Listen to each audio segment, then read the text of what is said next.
Buenos días, Dios los bendiga. Amén. Un feliz año para todos que nos acompañan hoy.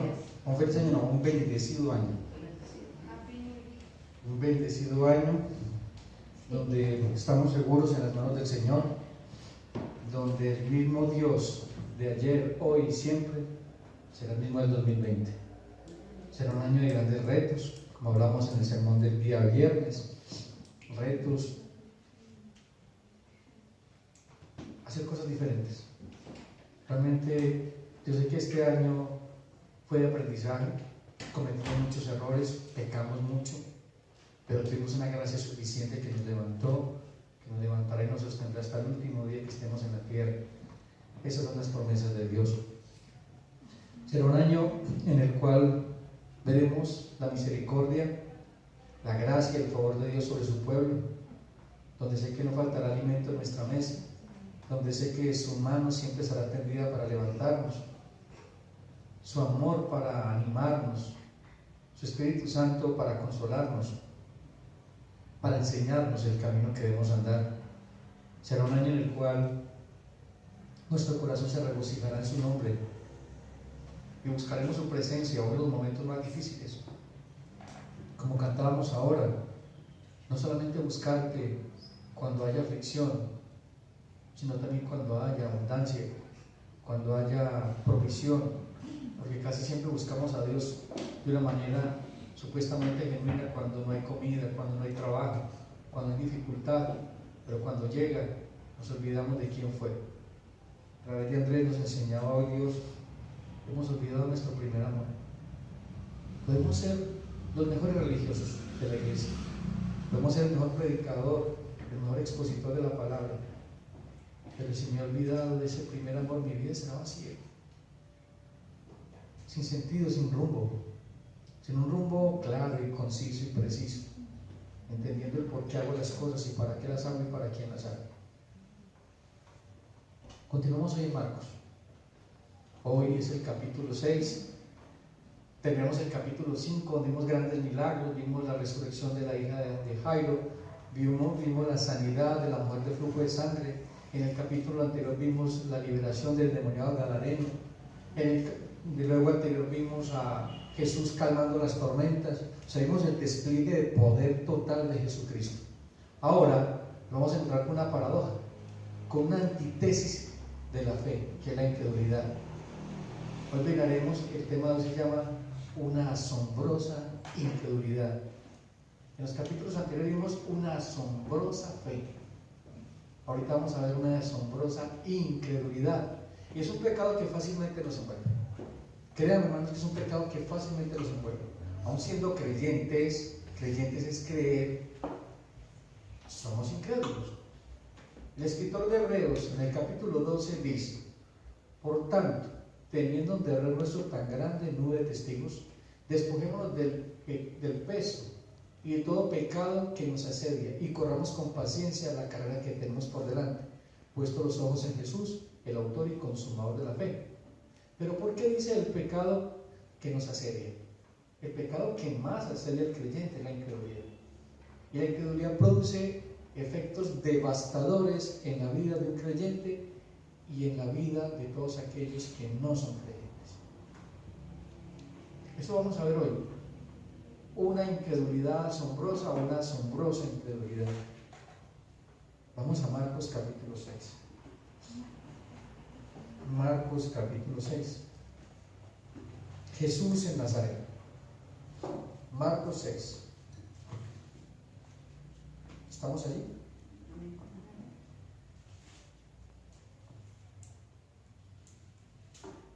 Salió Jesús de allí y vino a su tierra, y le seguían sus discípulos. Y llegando el día de reposo, comenzó a enseñar en la sinagoga, y muchos oyéndole se admiraban y decían: ¿de dónde tiene estas cosas?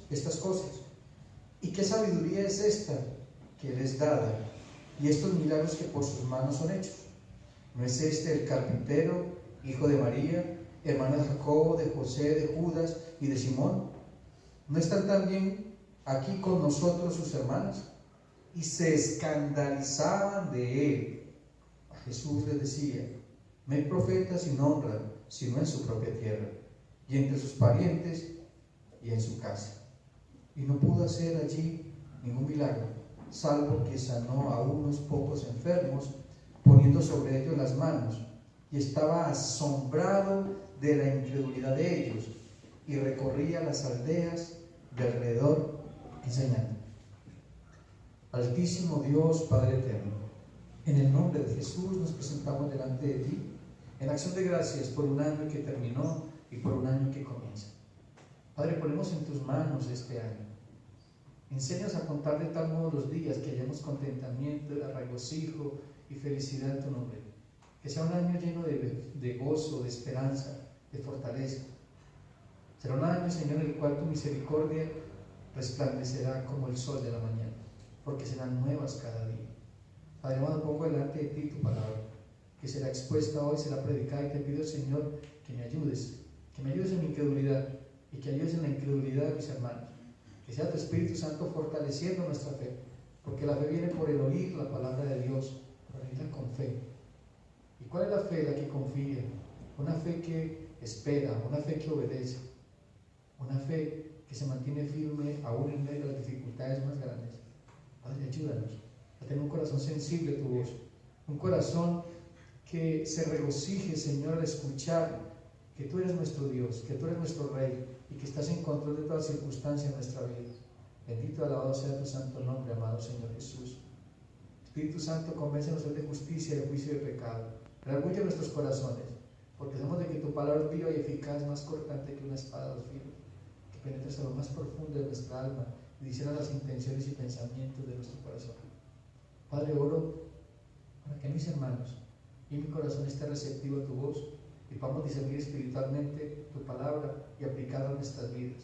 Que dejemos de ser oidores olvidadizos y pongamos por obra toda palabra que es predicada desde el púlpito y toda palabra que es escuchada por nuestros oídos. En el nombre de Jesús, amén y amén. Una asombrosa incredulidad. Mire que Jesús dijo, se asombró, se maravilló de ver la incredulidad de este pueblo. Lo vieron crecer. Nazaret fue el lugar donde Jesús llegó con su mamá, la Virgen María, y con José, después de llegar de Egipto, porque huyeron de Egipto, de Belén a Egipto 3 años. Regresaron porque ya había muerto quien perseguía al Señor Jesús, al niño Jesús. Regresan a Nazaret, allí crece, toma la profesión de su padre, que era carpintero. Iba de costumbre a la sinagoga, lo conocían, lo veían correr por las calles. Aquí llega Jesús. Esta es la segunda visita que hace Jesús. La primera visita la encontramos en Lucas capítulo 4, cuando dice: el Espíritu del Señor está sobre mí y me ha ungido para dar libertad a los cautivos, para proclamar el año agradable del Señor. Esa fue la primera visita. Regresa. Después de haber hecho grandes milagros, escuchaban de él, pero llegó a su pueblo, a su nación, y no había hecho ningún milagro. Quizás la gente estaba de mal genio. Sí, correcto. Llega a su tierra y no había hecho ningún milagro. Y llegó a hacer milagros y no pudo hacerlos. Ahorita se dan cuenta del por qué. El por qué la incredulidad hace tanto daño a nuestra vida. Les digo una cosa, hermanos. Hoy, a través de la palabra, se dan cuenta que la incredulidad se ha apoderado de muchos de nosotros. Aún estando aquí en la iglesia. Aún confesando que Jesucristo es nuestro Señor. Porque dan cuenta los efectos devastadores de la incredulidad en nuestra vida espiritual y obviamente en nuestra vida natural. ¿Sí? Pudimos ver en la vida de David cuando cita el texto de que David danzaba cuando llegó a bendecir al pueblo, llegó a bendecir a su casa, y allí su esposa no recibió la bendición. También fue por incredulidad, porque no creyó. O sea, lo podemos ver tanto en la vida de cada uno de ellos como en la vida de nosotros. La incredulidad es un pecado que envuelve a todo aquel que puede invocar el nombre del Señor. Es un arma feroz que tiene el enemigo. Y es un arma que ha usado y seguirá usando para envolver a la gente en el mundo. Endurecer su corazón, porque la incredulidad puede ser dureza de corazón. Entonces, acabamos de ver en el capítulo anterior el Señor obrando a favor de una fe valiente. Vimos a Jairo valientemente buscando al Señor sin importar las consecuencias. Vimos a la mujer de flujo de sangre de igual manera, buscando valientemente al Señor para recibir una bendición, confiando y creyendo a pesar de las circunstancias. Vimos cómo esta fe fue probada y cómo esa fe fue recompensada. Hay un texto que dice que es necesario que todo aquel que se acerque a Él o a Dios crea que le hay y que es galardonador, o sea, que premia a los que le buscan. La pregunta es, ¿cómo estás buscando al Señor? ¿Por qué estás buscando a Cristo? ¿Cuál es el interés con que tú buscas a Cristo? Lo escuchábamos de parte de Dios a través de Andrés y lo escuchaba de parte de Dios a través de mi esposa en un devocional que leíamos esta mañana. ¿Qué buscas de Jesús? ¿Qué quieres de Jesús? Eso determinará tu vida. ¿Qué es lo que buscas de Jesús?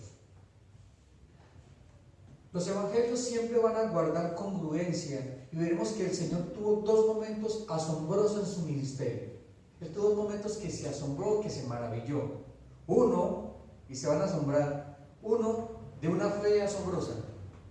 ¿Sabe de quién estamos hablando? Del centurión romano. Él se asombró. Y lo más fuerte es que ese centurión no era judío, era romano. Una fe asombrosa. Never, ayúdame por favor con Lucas 7. Lucas capítulo 7. Sí. Y leemos desde el versículo 1 al 9. Jesús sana al siervo de un centurión. Después que hubo terminado todas sus palabras al pueblo que le oía, entró a Capernaum, y el siervo de un centurión, a quien éste quería mucho, estaba enfermo y a punto de morir. Cuando el centurión oyó hablar de Jesús, le envió unos ancianos de los judíos, rogándole que viniese y sanase a su siervo. Y ellos vinieron a Jesús y le rogaron con solicitud, diciéndole: es digno de que le concedas esto, porque ama a nuestra nación y nos edificó una sinagoga. Y Jesús fue con ellos, pero cuando ya no estaban lejos de la casa, el centurión envió a él unos amigos, diciéndole: Señor, no te molestes, pues no soy digno que entres bajo mi techo, por lo que ni aún me tuve por digno de venir a ti, pero di la palabra, y mi siervo será sano. Porque también yo soy hombre puesto bajo autoridad, y tengo soldados bajo mis órdenes, y digo a este: ve y va, y al otro: ve y viene, y a mi siervo: haz esto, y lo hace. Al oír esto, Jesús se maravilló de él, y volviéndose, dijo a la gente que le seguía: os digo que ni aún en Israel he hallado tanta fe. ¿Escucharon eso? A medida que vamos a exponer el sermón, se dan cuenta por qué Jesús se maravilló de la fe del centurión y por qué también se asombró de la incredulidad de su propio pueblo. Entonces, una fe asombrosa. Quiero que notemos algo especial en el texto que leyó Never. Dice que la fe de un hombre que no era judío, que sin serlo tuvo un entendimiento claro quién era el Señor y era Dios mismo. Este centurión usa los nombres que denotan la soberanía y el poder del Señor. Él usa la palabra Adonai, soberano, Rey todopoderoso. Jesús se maravilló cuando escuchó de que por boca de un hombre que no era judío, lo estaba reconociendo como su Señor, como su Rey, como todopoderoso. Mire que el punto de él, este hombre ni siquiera se sintió por digno de ir, mandó a otras personas. Mire ese corazón de ese hombre que tenía.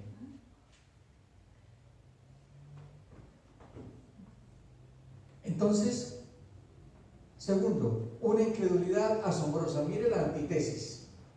Una fe asombrosa, una incredulidad asombrosa.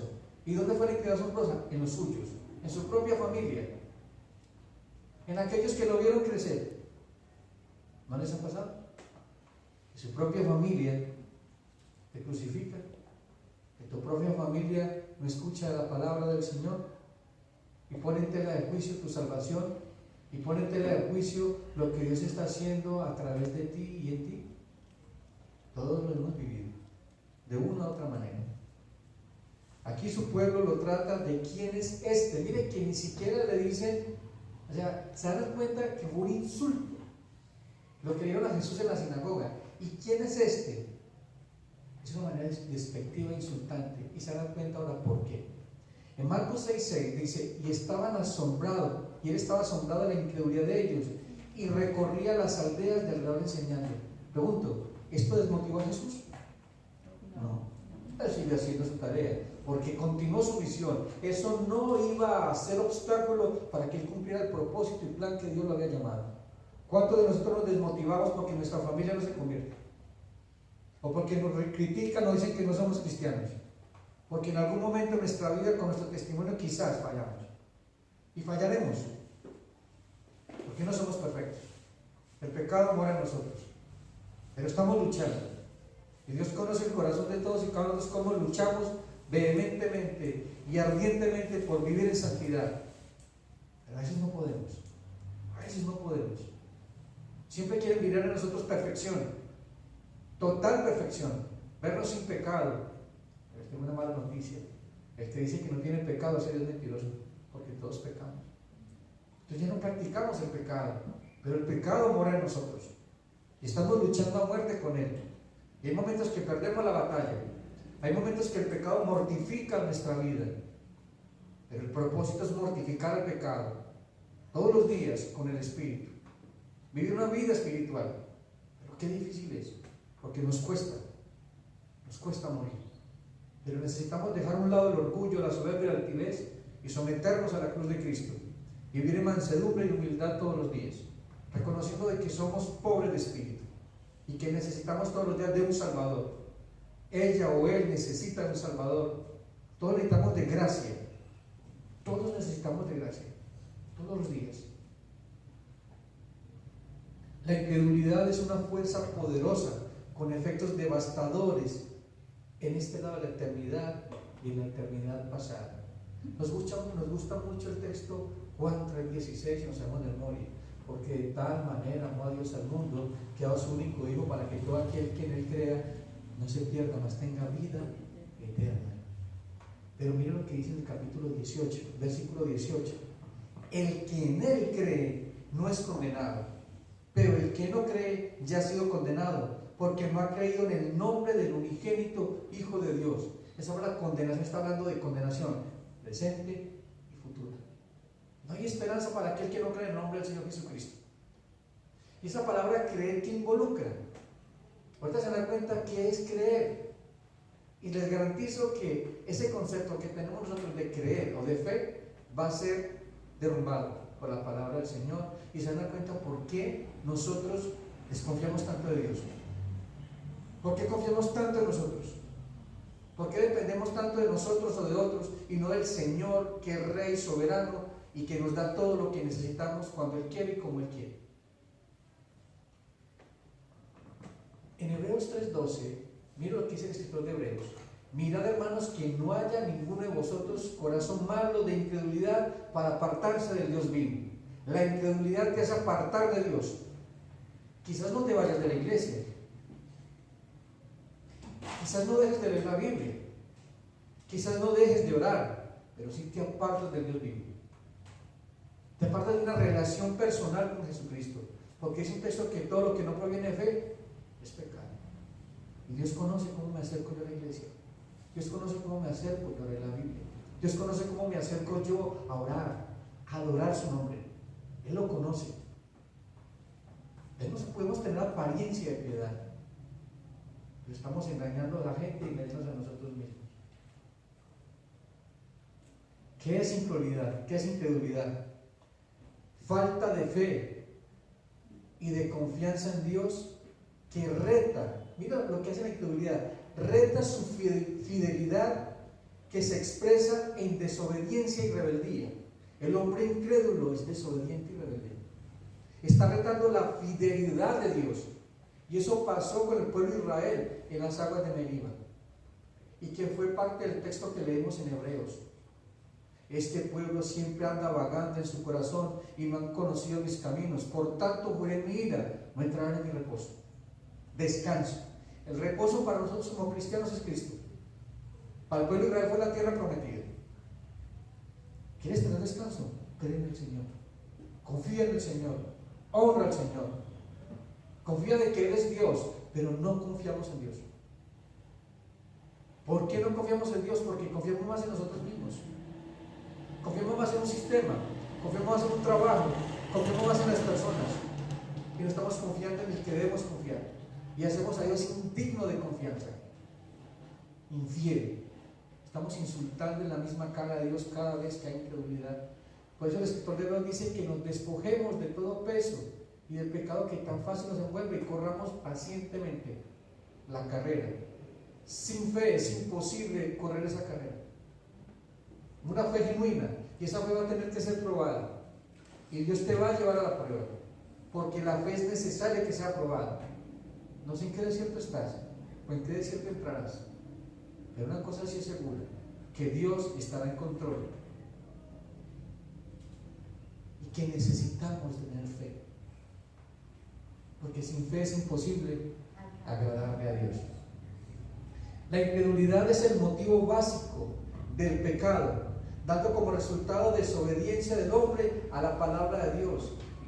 Mire, hermanos, la gran mayoría de pecados, yo creo que el 99.9% de los pecados se desglosan o derivan de un corazón incrédulo, de un hombre o una mujer que dice creer pero no confía, de un hombre que dice creer pero no confía ni tampoco obedece, ni es fiel, ni es íntegro a ese Dios que lo llamó a que fuera santo y escogido por Él. La incredulidad es el pecado que sirve como puerta al reino de las tinieblas. Lo que la fe significaba para la salvación, lo era incredulidad para la condenación. Todo aquel que es incrédulo será condenado. Porque hay gente que dice creer. Y leemos el texto de Mateo 7:23. No todo el que me dice Señor, Señor, entrará al reino de los cielos, sino aquel que hace ¿qué? La voluntad de mi Padre que está en los cielos. Pregunto, ¿será que yo puedo hacer la voluntad de Dios sin tener fe? Es imposible.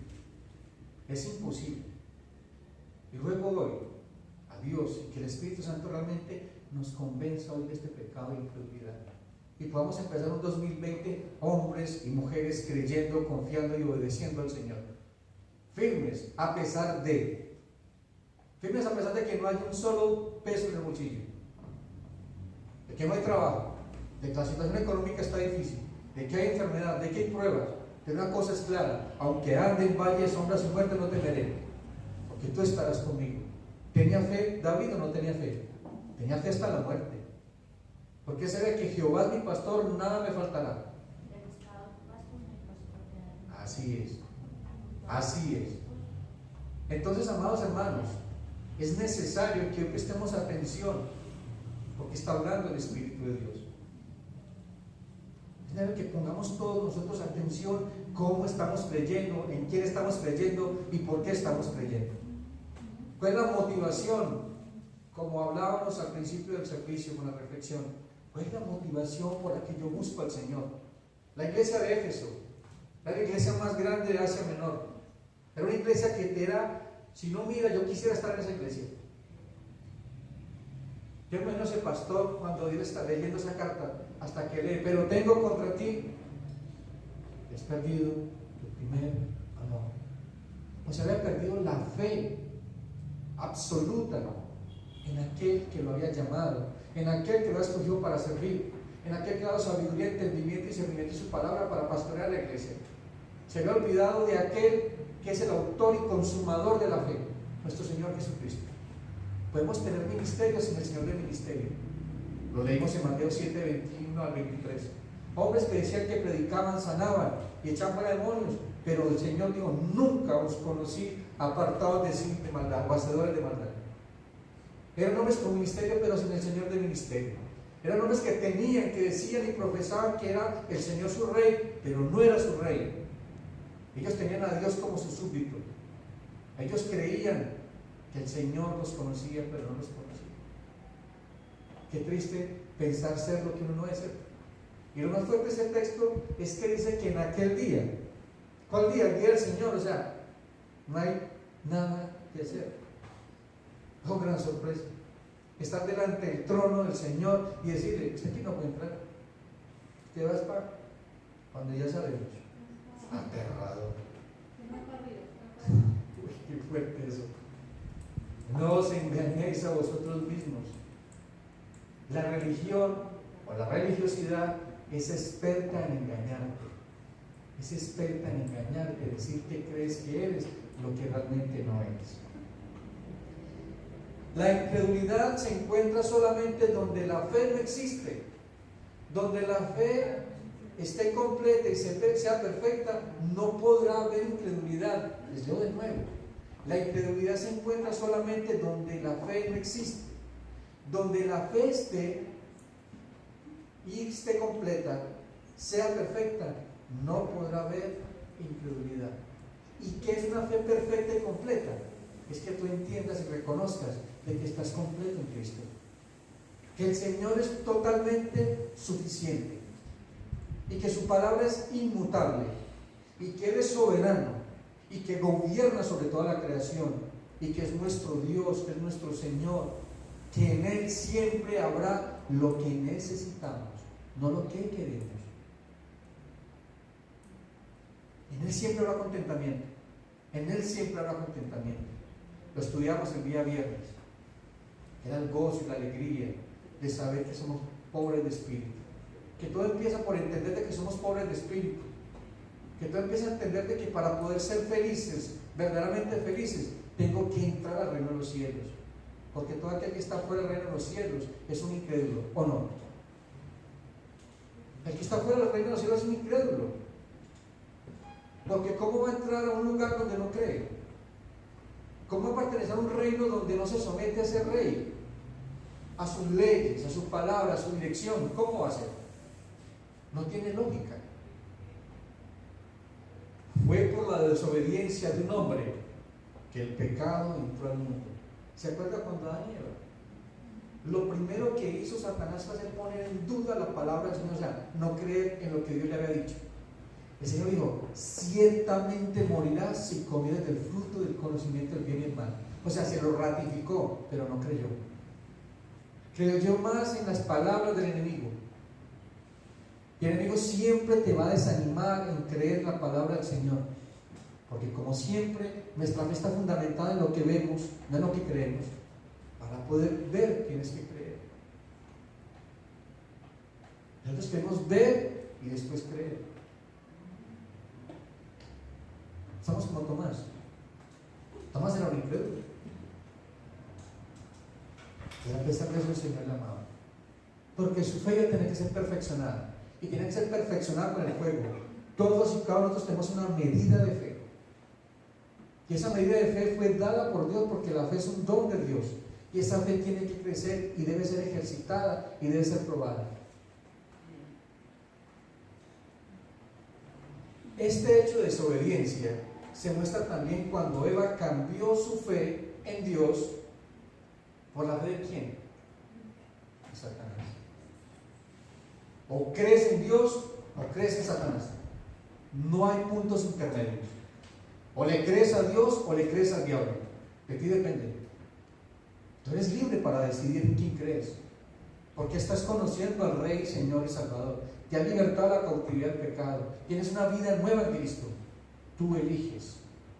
Yo elijo a quién creo, en quién confío y a quién obedezco. Yo determino. El Señor dice, yo pongo la vida y la muerte delante de ti. La bendición o la maldición. Elige pues hoy. ¿Y te aconsejo? Dice el Señor, que elijas la vida. Que elijas la bendición. Pero la bendición nunca la vas a encontrar en el mundo. Y en un sistema que está decadente. Encontrar solamente en el reino de los cielos. Deleítate en Dios y Él te concederá el deseo de tu corazón. Incluso dice, buscad primero el reino de su justicia y las demás cosas vendrán por añadidura. La fe da resultados como confianza y obediencia. Eso da la fe, confianza y obediencia. Porque el que cree confía y el que confía obedece. La incredulidad que produce desconfianza y desobediencia, ¿o no? Es claro. Blanco es, gallina lo pone y frito se come. Amados, es de verdad. Yo sé que muchos de aquí estamos siendo incluyéndome, confrontados. ¿Qué tipo de fe yo tengo? Por eso tú no confías, por eso tú no obedeces, porque no conoces al Rey, no conoces al Señor. Dices vivir en el reino, pero no conoces al Señor del reino. Dices querer estar en el reino, pero no habitar bajo la sombra de ¿qué? Del omnipotente. Omnipotente, todopoderoso. ¿Será que si Jesucristo, que fue el regalo más grande que Dios te dio, dice el Señor, no te dará juntamente con Él todas las ¿qué? Las cosas? Él sabe lo que tú necesitas, Él sabe lo que tú quieres, Él lo sabe. Busquemos en oración. Filipenses capítulo 4, versículos 6 y 7 dice: sean conocidas, dice, no os afanéis o no os preocupéis. Sean conocidas todas tus peticiones con toda oración y ruego y acción de gracias, y la paz de Dios, que sobrepasa todo entendimiento, guardará tu mente y tu corazón en Cristo Jesús. Suena muy bien, pero ahí aplíquelo cuando no hay plata en el bolsillo. Se necesita fe, y una fe genuina. Amados, queremos ver la gloria de Dios. Queremos ver la gloria de Dios en nuestras necesidades. Cree, confía y obedece, y esperemos pacientemente en el Señor. No seamos como este pueblo, que el Señor vino a visitarlos, a predicarles el Evangelio en su sinagoga, y lo trataron mal, lo deshonraron, lo querían hasta matar. Y ahí estaba su familia, ahí estaban sus hermanos, que tampoco creían en él, pensaban que estaba loco.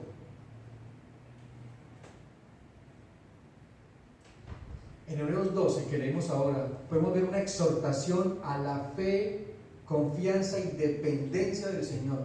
Si tú crees, confías.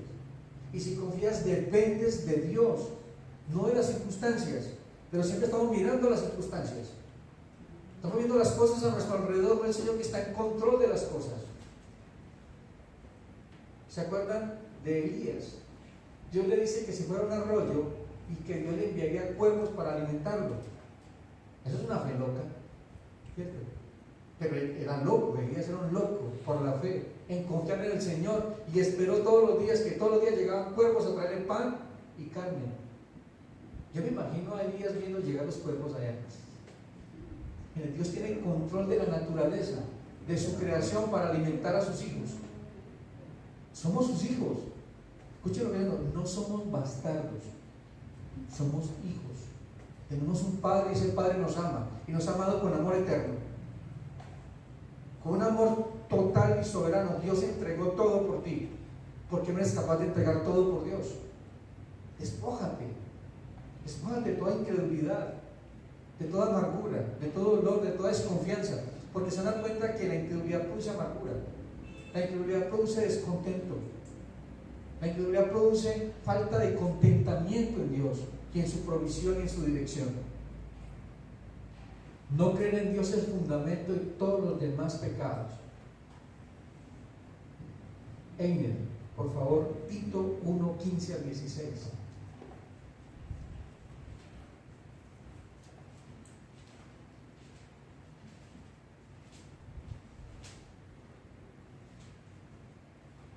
Tito 1, 15 al 16. Está antes de Filemón, antes de Hebreos.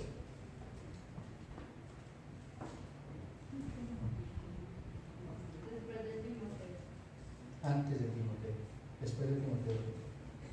Todas las cosas son puras para los puros, mas para los corrompidos e incrédulos nada les es puro, pues hasta su mente y su conciencia están corrompidas.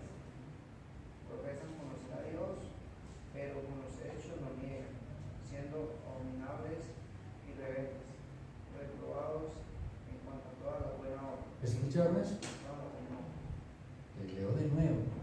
Todas las cosas son puras para los puros, mas para los corrompidos e incrédulos nada le es puro, pues hasta su mente y su conciencia están corrompidas. Profesan conocer a Dios, pero con los hechos lo niegan, siendo abominables y rebeldes, reprobados en cuanto a toda buena obra.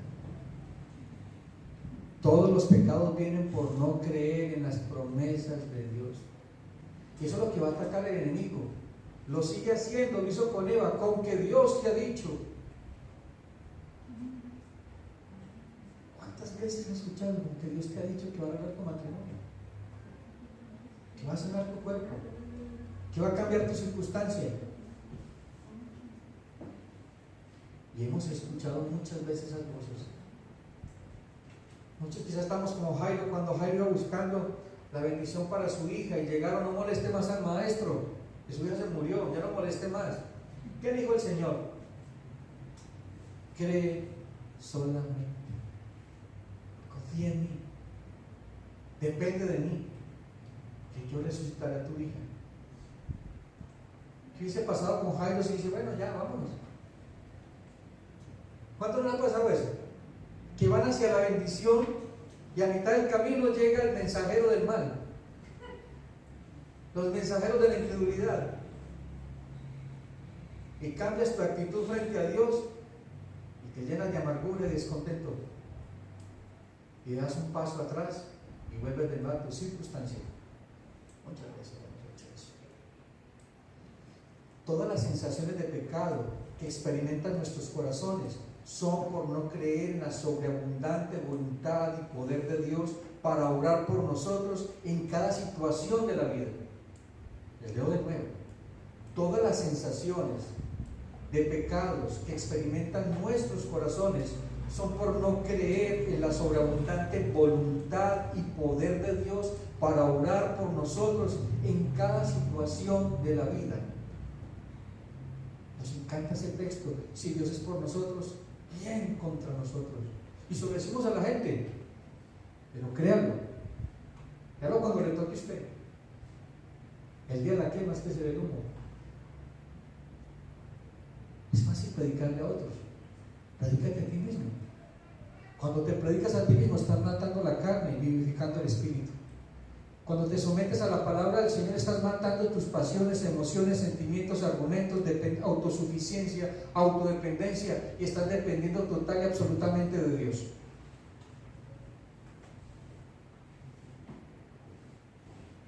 Cuando lees Romanos 8:28, te encuentras con un título grande que dice: más que vencedores. ¿Y cómo arranca más que vencedores? Ahora bien, sabemos que Dios dispone todas las cosas ¿para qué? Para el bien de quienes lo aman, los que han sido llamados de acuerdo a su propósito. Todo lo que pasa en tu vida y en mi vida tiene un propósito en las manos de Dios, ya sea escasez o abundancia, sea enfermedad o muerte, sea prueba, sea momentos de dificultad, tienen planes y propósitos en las manos del Señor. Y Él los ha dispuesto, es Dios que lo ha dispuesto para su gloria, por su gloria y para tu bendición y mi bendición. Hay momentos que te sientes que Dios te está matando, y es verdad, te está matando. ¿A quién está matando? A ese viejo hombre, a esa vieja mujer. Te está prensando, está arrancando de tu vida lo que no debe ser parte de tu vida. A veces ponen personas que perfeccionan nuestra fe, que perfeccionan nuestro amor, y muchas veces puede ser tu esposo o tu esposa, que está perfeccionando el amor de Cristo en ti, para que ames cuando no merecen ser amados, para que perdones cuando no merecen ser perdonados, para que tengas paciencia cuando no necesitan ser pacientes. Pero Dios va a perfeccionar su buena obra en nosotros. Él lo dijo, la buena obra que empezó, buena o mala, buena, Él la perfeccionará y la terminará hasta la venida del Señor Jesucristo. Y lo hará porque lo hará. Él todo lo que empieza, lo termina. La ansiedad, la vergüenza, la indiferencia, el remordimiento, la codicia, la envidia, la lujuria, la amargura, el desaliento, el orgullo, todos son consecuencias cuya raíz común es la incredulidad en las promesas de Dios. ¿En qué estás creyendo? ¿Qué estás creyendo y por qué estás creyendo? La gente en el mundo tiene fe. Hay una gente que dice: la fe es lo último que se pierde, o la esperanza es lo último que se pierde. Pues tenemos una noticia: La esperanza tú no la puedes perder, porque la esperanza es Cristo y esa esperanza no avergüenza. Cristo no avergüenza a aquellos que confían en Él y esperan pacientemente en Él, porque Él es galardonador de esa fe. ¿Para quién? Para ti, no, para su gloria. Porque su nombre será exaltado en ese milagro, su nombre será exaltado en esa provisión. Tú le das gloria y honra a Él, no a los hombres. Y por eso muchas veces va a cerrar las puertas de los hombres. Va a cerrar absolutamente todo para que entiendas de que Él es Dios y que está en control de todo.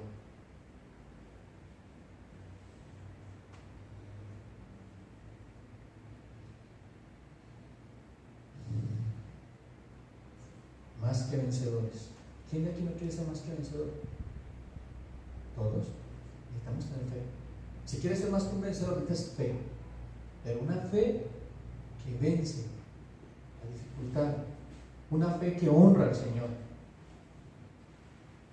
Por el engaño del padre de la mentira, el mundo ha venido a ser hogar de toda forma de incredulidad. Cuando tú miras el mundo, ¿ves fe o no ves fe? No ves fe. Ves fe en ti mismo. Cree en ti mismo. No ves fe en Dios. Dios no está por ninguna parte en las ecuaciones del mundo. Lo tienen como una muleta más. ¿Dónde esconderme de mi pecaminosidad? ¿Dónde escudarme de la maldad que hay en mi corazón en mostrarle que soy religioso, que soy espiritual? Lo que pasa acontece que no soy nada de eso. Soy un hacedor de maldad. Eso pasa en el mundo. En Efesios 2:2 les leo, dice que en los cuales anduviste en otro tiempo, nosotros, está hablando de nosotros, en los cuales anduviste en otro tiempo siguiendo la corriente de este mundo, conforme al príncipe de la potestad del aire, el espíritu que ahora opera en los hijos de ¿quién? De desobediencia. El espíritu de desobediencia está en el mundo. Por eso la gente no se arrepiente, por eso la gente no se convierte, por eso la gente no reconoce a Cristo como Señor y Salvador. Reconocen a Dios, pero no como supremo, porque tienen infinidad de dioses, conceptos equivocados de Dios. Y el único concepto claro de quién es Dios es Jesucristo. Él dice: soy el camino, la verdad y la vida. Nadie viene al Padre es por mí que se vive. Es el único concepto real. Es la única revelación real de Dios en Jesucristo. Es la imagen del Dios invisible. Ese es nuestro Dios. La incredulidad no consiste solamente en negar la existencia de Dios o rechazar la divinidad de Jesucristo, sino en desconocer la autoridad del Evangelio y lo que manda Dios en él y no obedecerle. ¿Por qué viene la fe? Por el oír la palabra de Dios. ¿Y la palabra de Dios es el Evangelio? ¿Cuántas veces Dios te ha predicado a través de un púlpito, a través de un pastor, a través de un líder de la iglesia, y te ha hablado de Dios y tú tomas en poco sus palabras? Y te echas a tus espaldas la palabra del Señor y no la amas. Llegas a tu casa y te encuentras con el problema y sigue lo mismo. Sigue lo mismo. Y sigue lo mismo. Tu problema es la incredulidad. Tu problema es que no confías ni dependes del Señor. Mi problema es que no confío ni dependo del Señor. Ni me someto a Él, ni soy fiel a Él.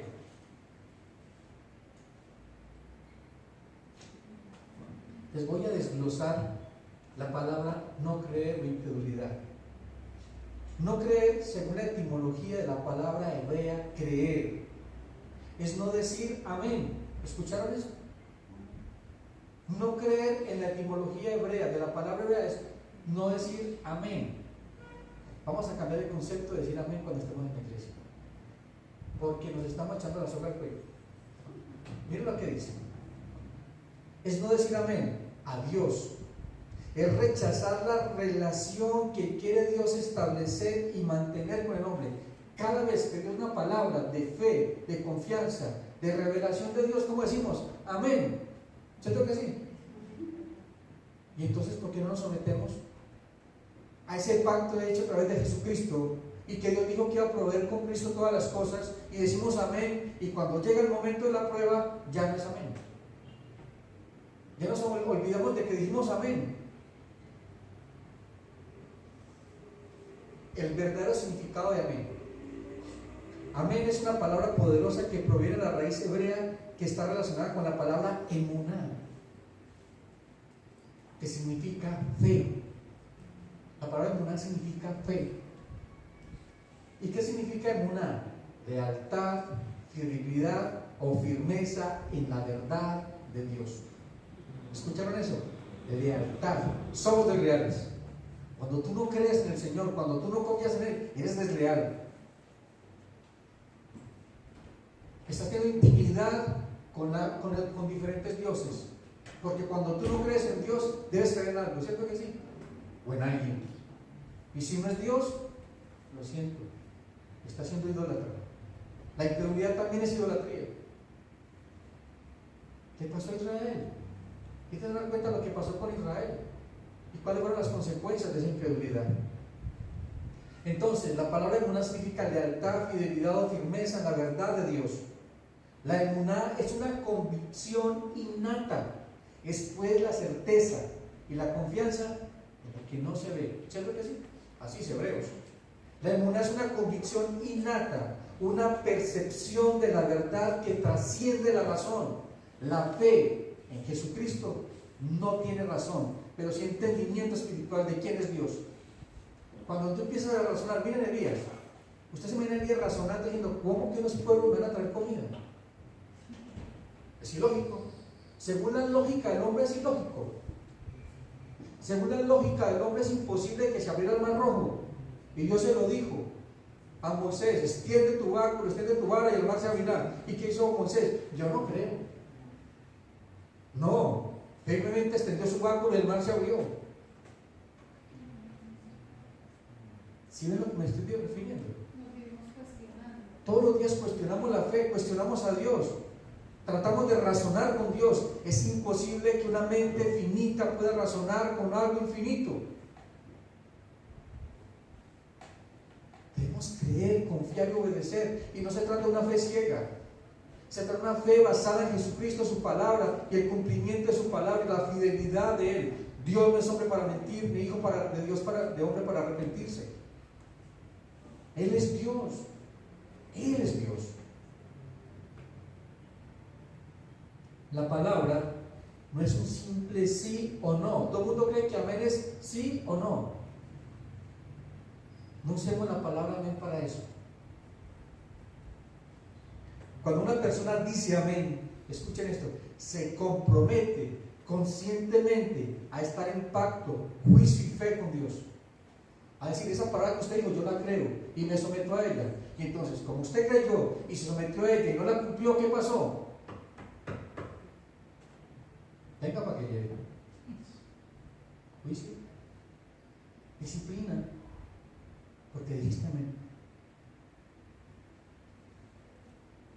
Tener fe en la Biblia no es simplemente estar espiritualmente consciente de lo que significa, sino comprometido totalmente y absolutamente a obedecerla, reconociendo total y absoluto del gobierno y soberanía de esa palabra, porque viene de la boca del Rey de Reyes y Señor de Señores.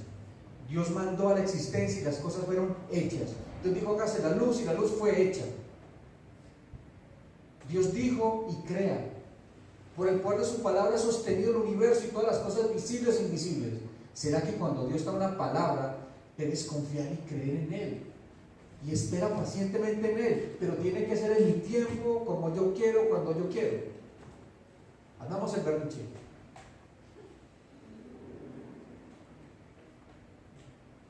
Yo me pregunto, ¿puede alguien decir que cree, pero no ser obediente?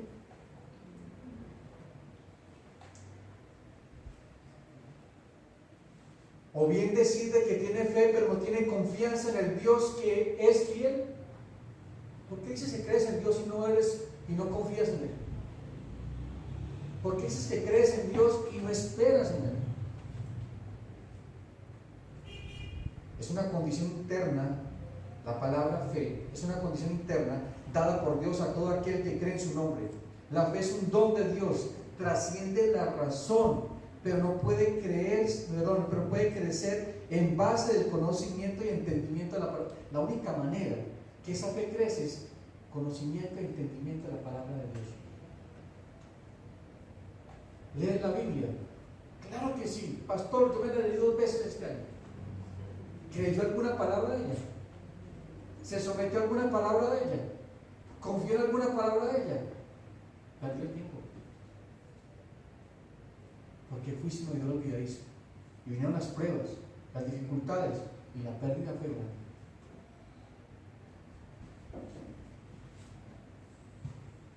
La fe no consiste tan solo en creer o decir que tienes fe, sino más bien en estar estrechamente relacionada con la confianza y fidelidad del Señor.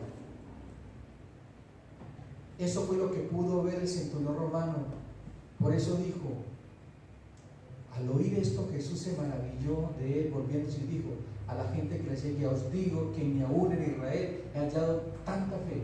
¿Por qué se asombró? Porque este hombre tenía todo el concepto claro de la palabra emuná, ¿cierto que sí?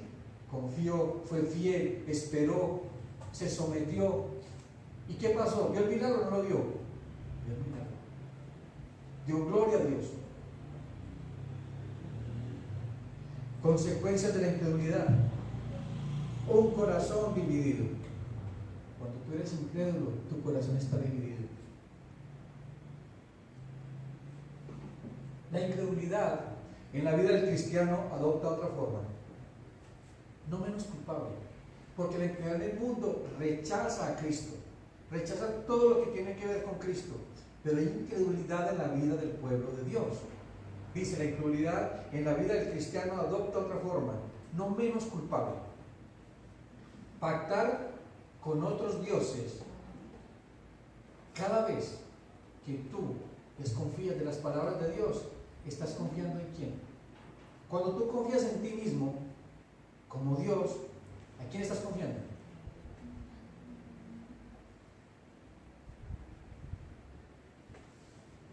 La incredulidad de la vida del cristiano adopta otra forma, no menos culpable, pactar con otros dioses, que es el mismo. Nosotros creemos que somos los mismos dioses. Nosotros creemos que somos mejores que Dios en conseguir plata, en salir a trabajar y yo puedo hacer mejor las cosas. Que sin mí en mi casa se van a morir de hambre. Lo digo porque yo lo viví. Es que yo soy el que salgo a traer la comida. No, usted no, Dios lo lleva y lo bendice y lo protege y lo guarda y pone gracia en favor con los hombres y te da salud y te da tiempo. Por eso es que tienes que darte la gloria a Dios porque tienes trabajo, porque Él te ha bendecido con toda bendición espiritual en Cristo Jesús. ¿Por qué no te deleitas en lo que tienes? Poco, mucho, deleitémonos. Que haya contentamiento porque viene de parte de Dios. Un corazón dividido. El mismo Israel lo vivió en tiempos de Elías. Vayámonos a Primera de Reyes 18:21.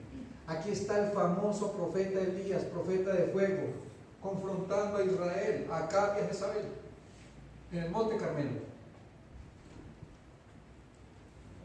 Los profetas de Baal han hecho todo el esfuerzo para que descienda fuego del cielo y consuma el altar donde estaba el sacrificio, pero no pasó nada. Se cortaron, gritaban como locas y no pasaba nada. Primera de Reyes 18:21. Y mire lo que dice Elías, 18:21. Y acercándose Elías a todo el pueblo dijo, ¿hasta cuándo claudicaréis vosotros entre dos pensamientos? Si Jehová es Dios, seguidle, y si Baal, id en pos de él. Y el pueblo no respondió. ¿Hasta cuándo claudicarás en dos pensamientos? ¿Hasta cuándo creerás en tú mismo y dejarás de confiar en Dios? Aprende a confiar en Dios, porque cuando no confías en Dios, no estás adorando a Dios. Andas en pensamiento. 18:21. Primera de Reyes 18:21. Acercándose Elías a todo el pueblo dijo, ¿hasta cuándo claudicaréis vosotros entre los pensamientos? Si Jehová es Dios, seguidle, y si Baal, id en pos de él. Y el pueblo no respondió palabra. Dios quiere y anhela que seas fiel con Él. Pero somos, entre comillas, fiel con Él cuando hay plata en el bolsillo. Decimos, qué bueno, estoy feliz. Cuando no hay, nos desanimamos. No queremos orar. Dios no es bueno. No, Dios es bueno todo el tiempo. Es tan bueno que te metió a esa prueba. Es tan bueno que quiere perfeccionar tu carácter y fortalecer tu fe. llevarte a otro nivel, a que dejes de oír de Él y que lo veas. Le pasó a Job. La incredulidad se convierte en un endurecimiento de corazón. ¿Se acuerdan de los discípulos? ¿Cuántas veces Jesús le envió mensajeros a decirle que había resucitado? La primera que manda es una mujer, a María Magdalena, y no creyeron. Luego del camino de Maús y no creyeron. Y luego se les apareció en medio, en el aposento alto, que estaban encerrados, muertos de miedo. Se aparece a Jesús y dice, Marcos 16:14. Finalmente se apareció a los 11 mismos, estando ellos sentados a la mesa, y le reprochó que su incredulidad y dureza de corazón, porque no habían creído los que habían visto resucitar.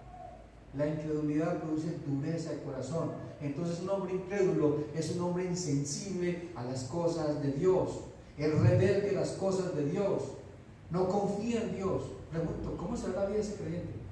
Si dice ser creyente, si dice ser creyente.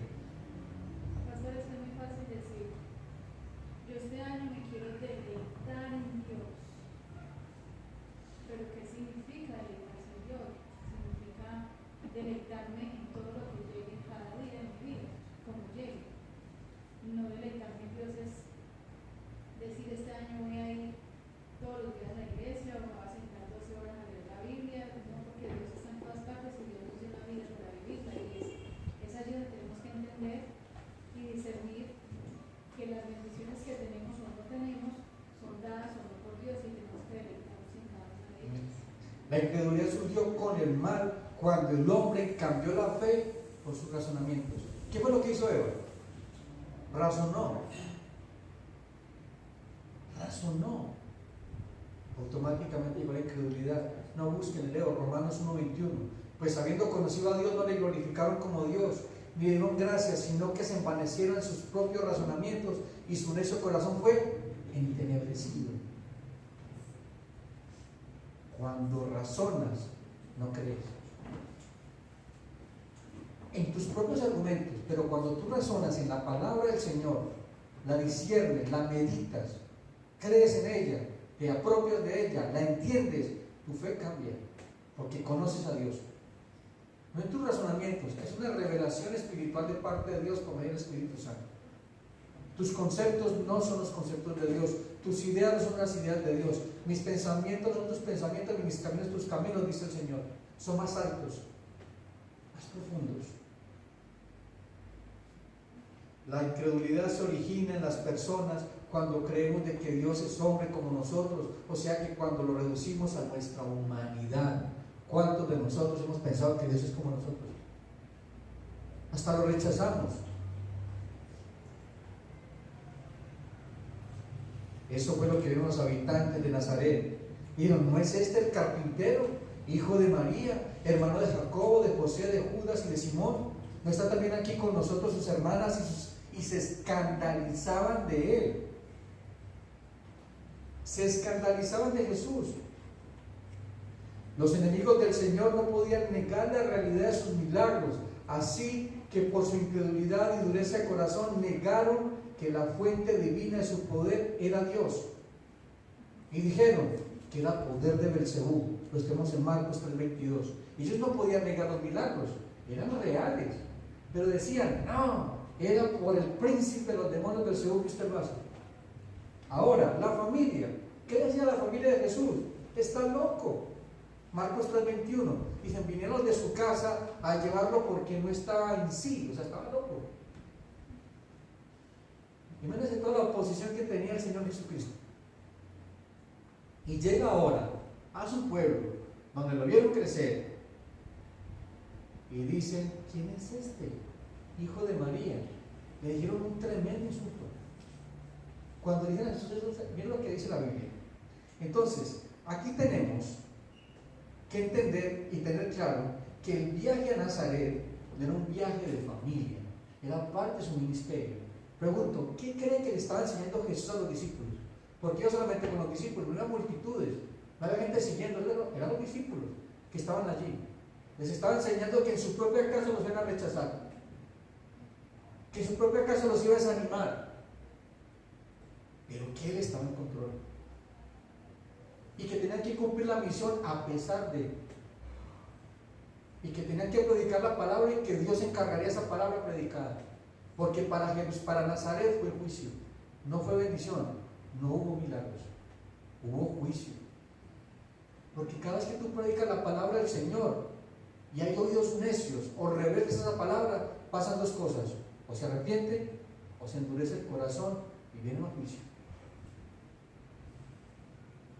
Ahora en su tierra donde creció no le acusaron de hacer milagros por el poder de Satanás, porque no le dijeron eso, ¿cierto que no? Le dijeron: está haciendo milagros, que eso se maravillaban de las palabras que decía y los milagros que estaba haciendo en otras partes, ni tampoco que estaba loco, pero tampoco estaban dispuestos a reconocer de que su poder venía de Dios, porque solo veían ¿a quién? Al carpintero, hijo de María. Ese término hijo de María, ¿se dan cuenta por qué era un insulto? En la época de Jesús siempre decían hijo de fulanito, del papá. Había dos maneras que decían que no era hijo del papá: uno, que estuviese viuda, o que era un hijo ilegítimo, o sea, un hijo producto de fornicación. Y así le dijeron a Jesús que era hijo de fornicación. Eso es lo que estaban diciéndole aquí: hijo de María. Por eso se escandalizaban de él.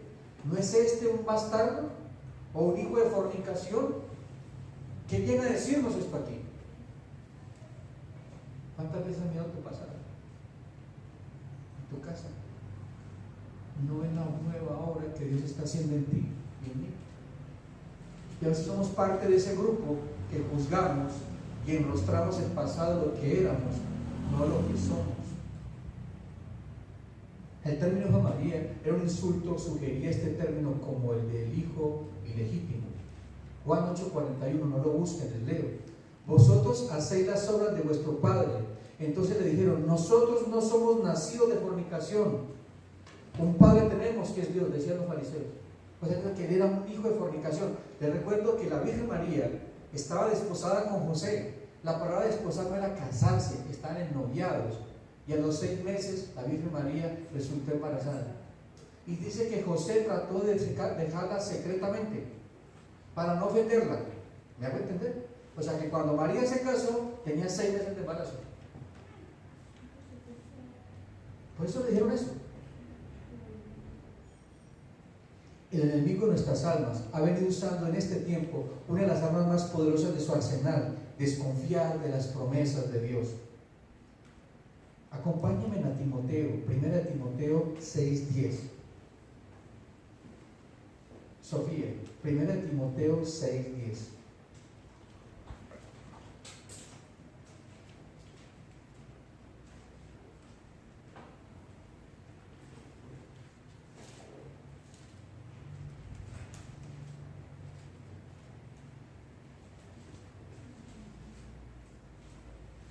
Timoteo 6:10. Porque raíz de todos los males es el amor al dinero, el cual codiciaba algunos se extraviaron de la fe y fueron traspasados de muchos dolores. ¿Traspasados de qué? De muchos dolores. ¿Qué quiso decir Pablo con esto? Él no se refería a una relación entre cada actitud pecaminosa y el dinero, y que siempre están pensando en el dinero cuando se peca. No. Pablo quiso decir que todos los males que hay en el mundo provienen de una especie de corazón, o sea, de corazón que ama el dinero. ¿Y qué es amar el dinero? Ahora bien, ¿qué significa amar el dinero? Amar el dinero no es admirar ese pedazo de papel verde o de diferentes colores o esas monedas doradas. Para comprender qué significa amar el dinero, primero tenemos que preguntarnos ¿qué es el dinero? ¿Qué es el dinero para ti? Seguridad, confianza, felicidad, contentamiento, alegría. ¿Qué te voy a decir? Mire cómo está poniendo a Dios aquí y el dinero aquí. Entonces, pues no hay dinero, me descompenso, me pongo de mal genio, llego a la casa y hago el guerrero.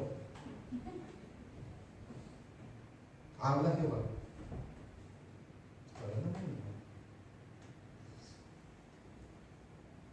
Existe para representar a aquellos que podemos obtener el nombre, no de Dios. Escuchen eso.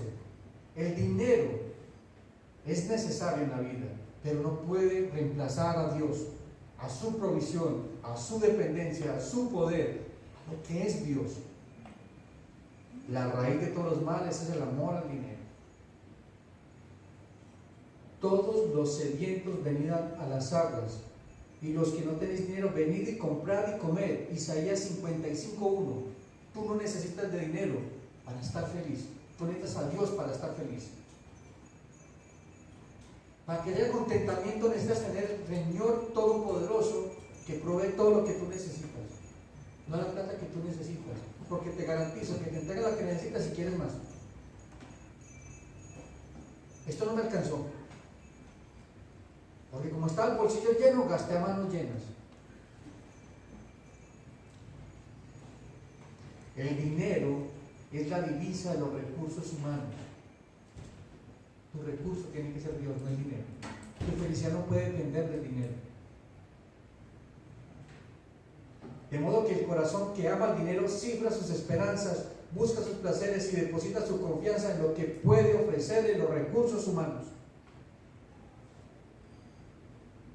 Así que el amor al dinero viene a ser virtualmente lo mismo que tener fe en el dinero. Creer, confiar que tener la seguridad o la certeza de que el dinero suplirá nuestras necesidades y nos hará felices. Error. Por eso no hay contentamiento. Por eso nos despelucamos porque se acabó la plata, no hay nada en el banco. O no hay trabajo. Yo tengo una noticia. Dios proveerá conforme a sus riquezas en gloria. Y Dios es rico, totalmente rico en toda bendición espiritual. Y el dueño de la plata y el oro. Y no está hablando de prosperidad, está hablando de realidad de quién es Dios. Que si te entregó a Jesucristo como su mayor tesoro, te entregará lo que necesitas. Pero necesitas creer, confiar y obedecer. La pregunta es: ¿con qué actitud vas a creer? ¿Con qué actitud vas a confiar? ¿Con qué actitud vas a obedecer? ¿Interesadamente o por amor a su nombre? Por lo tanto, el amor al dinero o creer en el dinero es la otra cara de no creer en las promesas de Dios. Abraham es una viva esperanza o ejemplo del tipo de fe que confía y obedece. La palabra de Dios y sus promesas debemos tener todos y cada uno de nosotros a pesar de las circunstancias. Mire lo que dijo Abraham. Uno de los mejores comentarios del momento más difícil de Abraham lo encontramos en Romanos. Romanos capítulo 4, versículo 17 al 21. ¿Se acuerda que él dijo a Abraham que sacrificara a su hijo? Era el hijo de la promesa, lo tuvo a los 100 años. Ahora Dios le dice a Abraham: entrégame lo que tanto amas, entrégame a tu hijo. Romanos 4, 17 al 21.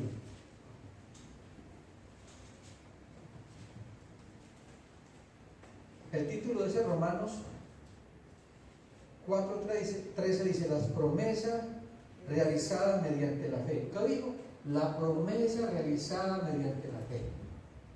Dice el 16: por tanto es por fe, para que sea por gracia, a fin de que la promesa sea firme para toda su descendencia, no solamente para los que es de la ley, sino también para lo que es de la fe de Abraham, el cual es padre de todos nosotros. Como está escrito: te he puesto por padre de muchas gentes delante de Dios, a quien creyó, el cual da vida a los muertos y llama las cosas que no son como qué, como si fuesen.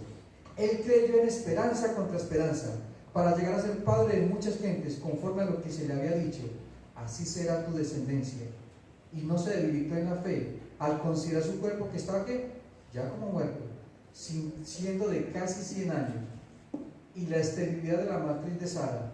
Tampoco dudó por incredulidad de la promesa de Dios, sino que se fortaleció en fe, dando gloria a Dios, plenamente convencido de que era también poderoso para hacer todo lo que le había prometido, por lo cual también su fe le fue contada por justicia.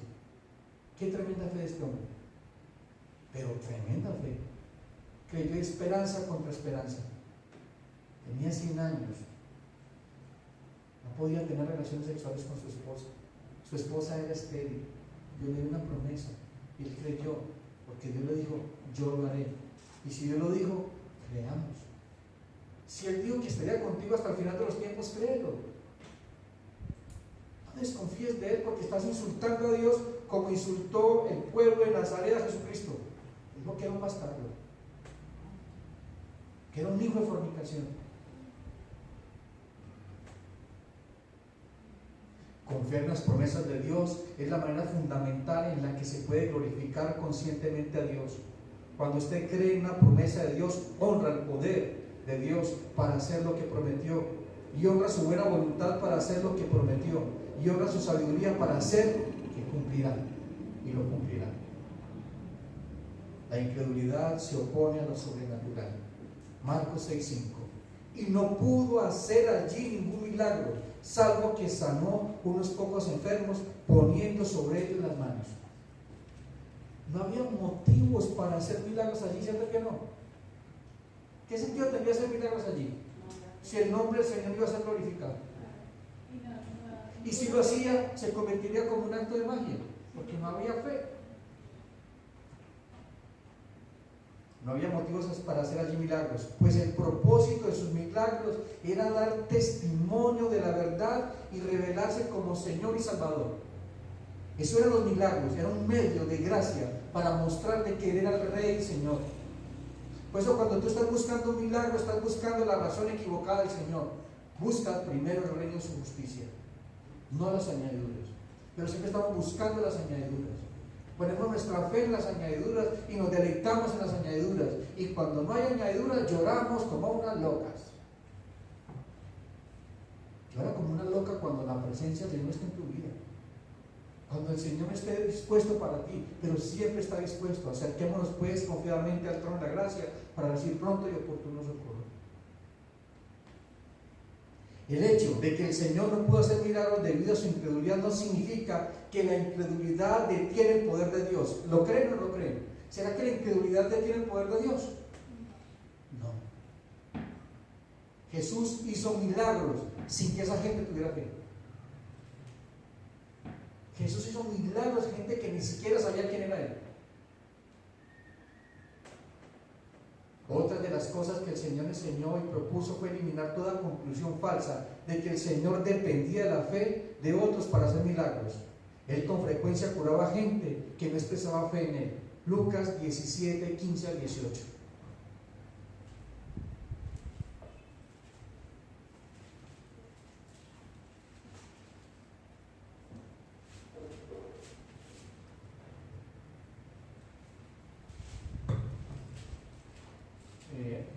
Andrés, por favor, Lucas 15, 17, 15 al 18.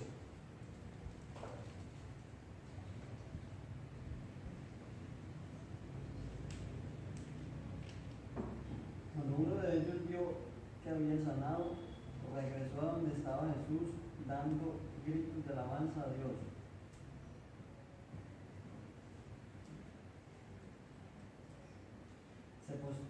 Se postró rostro en tierra ante Jesús y le dijo: gracias. Este hombre era un samaritano.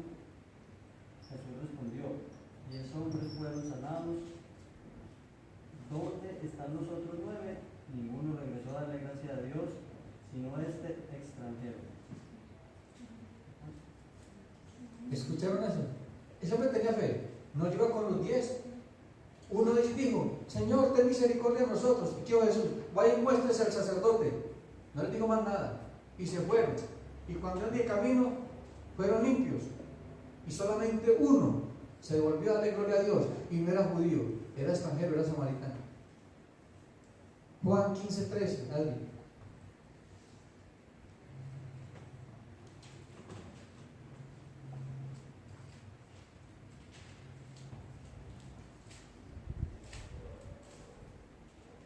Nadie tiene mayor amor que este, que uno ponga su vida por sus amigos. Juan 15, 13. Sí. La fe del Señor radica y cambia las circunstancias. Jesucristo puso la vida por sus amigos. Y muchos de esos amigos no creían en Él, ¿cierto? ¿Qué pasó cuando llegó? No creían. Duros de corazón. O sea, les dijo: ustedes son incrédulos y duros de corazón. La fe que tenían en Jesucristo los apóstoles tenía que ser ¿qué? Perfeccionada. Había incredulidad en esa fe. Quizás en tu fe hay incredulidad. Quizás en tu fe hay incredulidad. La incredulidad de ellos no disminuyó el poder del Señor, pero su incredulidad y dureza de su rechazo sí fue motivo de asombro y de juicio. Jesús dijo que se asombró por ver la incredulidad de ellos. El propósito de los milagros del Señor nunca fue entretener a los incrédulos, sino conmover a quienes estaban abiertos a escuchar su voz como Señor e Hijo de Dios. La incredulidad trae sobre el hombre juicio, y es por eso de que el Señor es el autor y consumador de la fe, es nuestro mediador entre la ira y el juicio de Dios. Ayúdame en Mateo 11, 20 al 24. Mire lo que terminó la incredulidad no solamente de Nazaret, de Cafarnaúm y de varios pueblos que rechazaron a Jesucristo. Mateo 11, 20 al 24.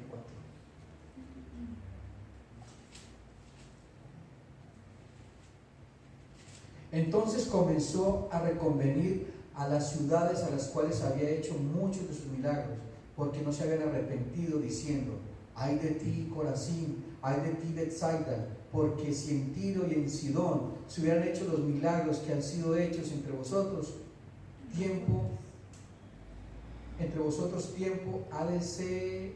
ha que se hubieran arrepentido en el silicio y en ceniza. Por tanto os digo que en el día del juicio será más tolerable el castigo para Tiro y para Sidón que para vosotros. Y tú, Cafarnaúm, que eres levantada hasta el cielo, hasta el Hades serás abatida. Porque si en Sodoma se hubieran hecho los milagros que han sido hechos en ti, habría permanecido hasta el día de hoy. Por tanto os digo que en el día del juicio será más tolerable el castigo para la tierra de Sodoma que para ti. Amados y amadas, hemos sido llamados a arrepentimiento y fe. Hemos sido llamados a creer en el Señor Jesucristo, a acercarnos confiadamente al trono de su gracia, a recibir pronto y oportuno socorro. Creamos en las promesas del Señor. Sometamos las promesas del Señor este 2020. Que este 2020 sea un año de fe, de convicción, de lealtad, de obediencia, de confianza en el Señor, de vivir de acuerdo a las promesas del Señor para que veamos su gloria. Vamos a orar. Padre eterno, quiero darte gracias en el nombre del Señor Jesucristo por tu bendita palabra, porque tu palabra es viva y eficaz.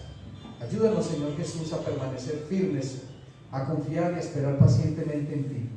Tú eres grande, tú eres soberano, tú eres majestuoso. Bendito y alabado sea tu santo nombre, altísimo Dios. Padre, ayúdanos en nuestra incredulidad, fortalece nuestra fe. Padre, ayúdanos a esperar confiadamente y a adorar tu santo nombre, a deleitarnos en tu nombre, a ser guiados por tu Santo Espíritu. Que este 2020 sea un año donde creamos, confiemos y obedecemos en tus palabras. Que nos sometamos a tu verdad, Señor. Que podamos vivir en tu gloria, esperar pacientemente en tu verdad, Señor. Padre, ayúdanos, bendito Dios, porque tú eres nuestro Señor, porque tú eres nuestro Salvador. Delante de ti están las familias de esta congregación, delante de ti están todos nuestros hermanos en la fe, delante de ti está tu pueblo, Señor, para que reveles a tu pueblo tu palabra, Señor, y que sea entendida y sea discernida espiritualmente y aplicada en nuestras vidas. Te oro en el nombre glorioso y poderoso de nuestro Señor Jesucristo. Amén y amén. Dios los bendiga, amados hermanos.